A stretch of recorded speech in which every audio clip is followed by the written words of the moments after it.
Bosnia is a long time ago, but still kind of with you all the time.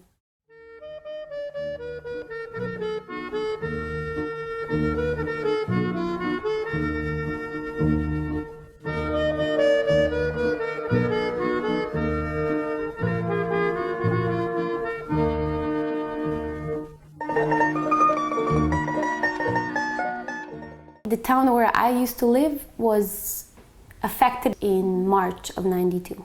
The border between Bosnia and Serbia, which we used to cross every year, there was no one at the border before, but now there was, and they were armed like crazy. They came into the bus, and I think it was the first time I saw people with like hand grenades on their, like carrying them around as if they were toys.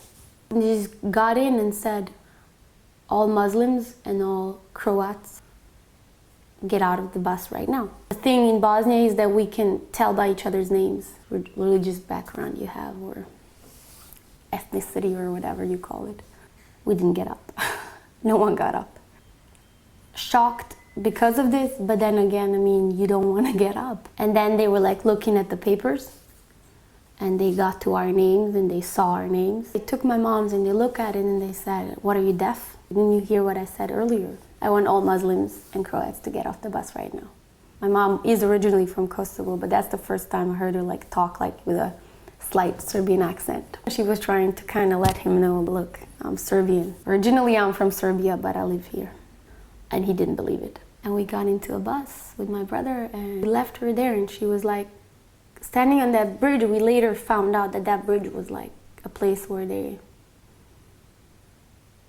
had killed a lot of people. Just shot and just pushed them down to the river.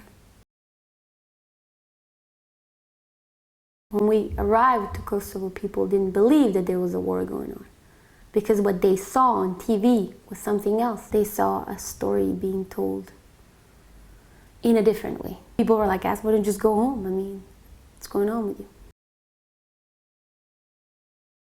And as a kid, I didn't realize it was like, as a refugee, you had to look miserable for people to take you in. But I wanted to look pretty. So I remember like I was washing my socks in the bathroom on this ferry. I remember us standing like next to each other, my entire family. And I was nervous because I knew what it meant. Like, it meant everything to get to Denmark. You knew you were safe because you're in Denmark, but you knew your family wasn't safe. And you didn't know what was going to happen to your country, and you really, really wanted to go back home. All they did was just like smoke cigarettes, look at the screen all the time. And that was insane. And just hearing this news about, oh, another city that fell into the wrong hands, that meant that the people they knew there could get killed. The identity that was becoming Danish, because it's an important time in your life, like high school, and you're evolving into an adult. And there's all the other stuff you worry about when you're at that period of life. And then there was this, are you Danish or Bosnian? Are you both? It wasn't like I woke up one morning, now I'm going to be a Dane. But I didn't want to feel different. I think a lot of people have a tough time like combining the two. But that was kind of in both camps all the time. There's a side of me that is Bosnian and will always be Bosnian. And I think it's because of the age I had when I got here, that I experienced a life before this. I mean, I still go like there was life in Bosnia and then there's life here, even though I was 11 when I got here.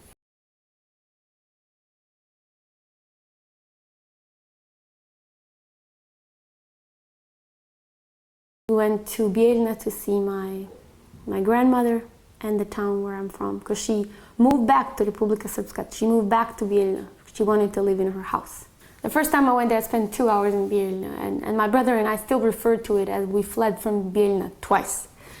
That was the second time we fled, because it was emotionally too hard to be there. It was just too much. First thing I saw when we passed the border was a minefield. I had graduated high school around that time, and I was like, ooh, I'm gonna go look at the pictures, maybe there's someone I know. But it was not one face I could recognize. There was not one Muslim name. For me, it was a sign that everything that there was not there anymore.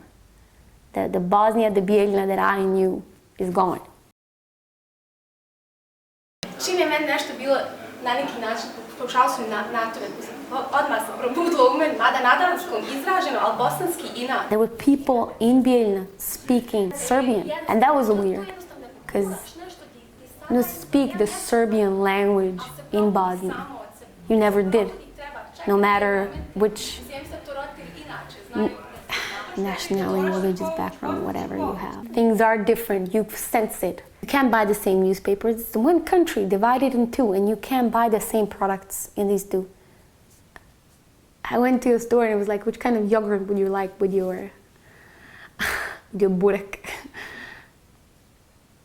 This one or this one? I was like, what's the difference? And the woman in the store in Bijeljina, she said, the people who produce it. Even when you buy your freaking yogurt, there's a political statement behind it. It's as if though you're visiting something that used to be yours and someone took it away from you and you never got over it. And then when you see it again, all the feelings come back.